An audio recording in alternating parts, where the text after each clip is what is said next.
శబరిమల యాత్రకు వెళ్లే భక్తులకు సౌత్ సెంట్రల్ రైల్వే తీపి కబురు చెప్పింది. భక్తుల రద్దీని దృష్టిలో ఉంచుకొని డిసెంబర్ 13 నుంచి జనవరి 2 వరకు జోన్ పరిధిలోని 3 ముఖ్య స్టేషన్ల నుంచి కేరళలోని కొల్లం జంక్షన్కు ప్రత్యేక రైలు నడపనుంది. రానుపోను కలిపి మొత్తం 10 ప్రత్యేక రైలు సర్వీసులు అందుబాటులో ఉండనున్నాయి. ఈ ప్రత్యేక రైళ్ల కోసం టికెట్ల బుకింగ్ డిసెంబర్ 3 నుంచే మొదలవుతుందని సౌత్ సెంట్రల్ రైల్వే ఒక ప్రకటనలో తెలిపింది.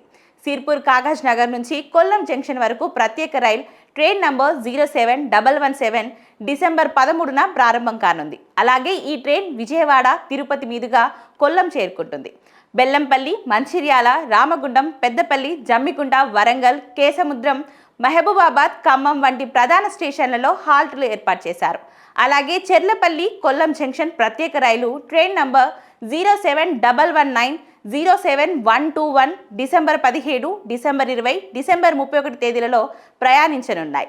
ఈ ట్రైన్లు వికారాబాద్, గుంతకల్, చిత్తూరు, కటప్పడి రూట్లో ప్రయాణిస్తాయి. సికింద్రాబాద్, బేగంపేట, లింగంపల్లి, శంకర్పల్లి, వికారాబాద్, తాండూరు స్టేషన్లలో ఆగుతాయి. అలాగే హుజూర్ సాహిబ్, నాందేడ్, కొల్లం జంక్షన్ ప్రత్యేక రైలు ట్రైన్ నంబర్ 07123 డిసెంబర్ 24 నుంచి అందుబాటులో ఉండనుంది.